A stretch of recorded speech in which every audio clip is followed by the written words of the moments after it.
Look at this adorable little bag that I got at TJ Maxx for only $13. It's for a baby shower gift, but what I really want to show you is look what's inside. All these are little handmade burp cloths, and I'm going to show you how to make these. And isn't it cute when you put it all together? I've clumped it in like little sections that kind of match up with each other, and I'll show you at the end of the video all the choices of fabrics and ribbons that I used. Over the years, I have always gotten the Gerber diapers, and they are really junky. The 2-ply don't ever get, the 3-ply, if you have to get, then only get the 3-ply, but they're really bad because on the edges here where they do the serging, it's all falling apart. They're never perfectly even. This one is not a Gerber. They're not perfectly even, but they're certainly a lot worse than this one. This one's slightly uneven, but I wanted to share with you. I got these and I like them a lot, and I did get them from Amazon. So this is going to be so easy. Wash your diaper, wash your material so you can shrink it. And then what you're gonna do is take a piece of fabric. I've picked this one, and you're gonna cut it 6 inches across, 20 inches long. Now, what you're going to do, you're gonna leave the edges raw like this, and you're gonna add your ribbon on. Pick your ribbon of choice to match, and now you're gonna take this ribbon and you're gonna stitch it right along here. Now, I did have another ribbon option for this one, which I did use on another one, but that's another ribbon option. This has got a little border along the edge. If you ever use one of these that has the stitching on it, what you do is use the color, this color, like the khaki, and you'll stitch it right in front of the line, or if there's room right on the edge so that you don't go over the stitching. So this one I decided I'm going to use the light, I think it's like a teal turquoise, and I'm just going to run pins down here and here and do a quick stitch. I do want to mention, for the people that already know about sewing, they'll understand this, but the people that don't understand about sewing, I want to explain. There's a thing called a one-way pattern.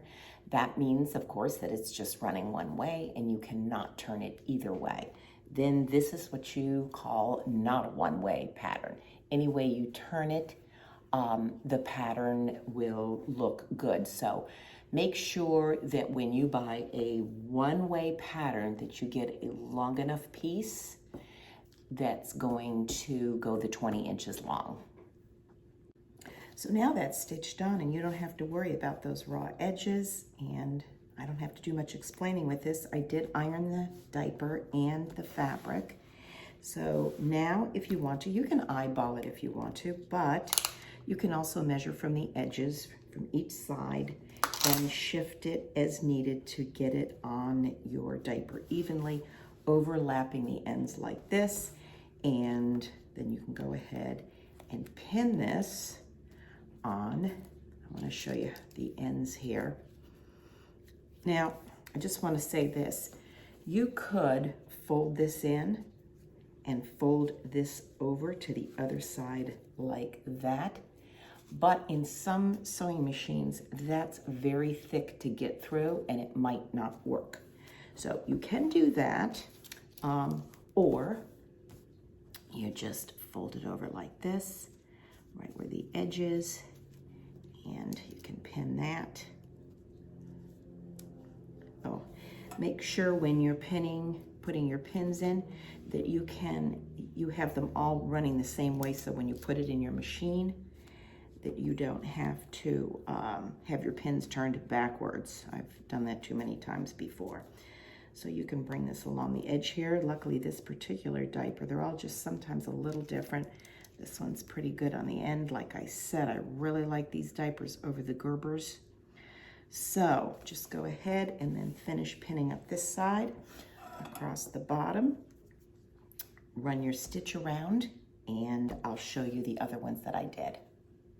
Okay, your burp cloth is finished. I did forget to mention, make sure you use white thread on the back and your colored thread on the top.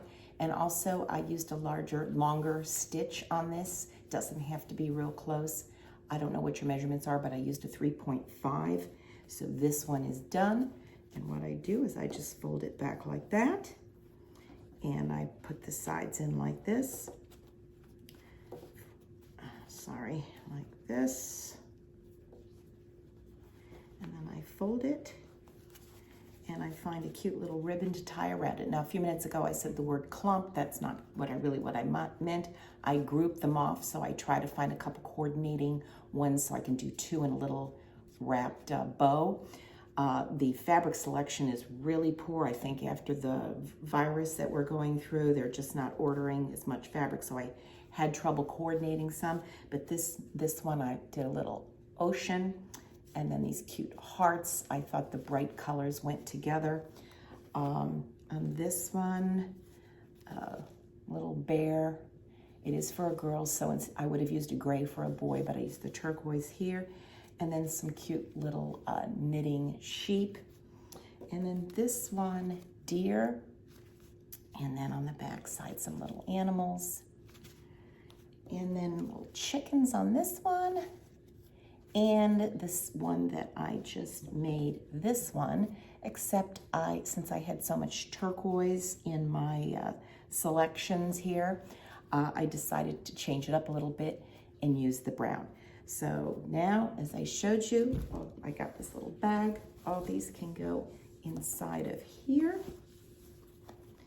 And she's got a little baby bag and all the burp claws. And it's a great gift. It goes fast, easy to do. Please give me a thumbs up if you like this project and subscribe to my channel. Thank you.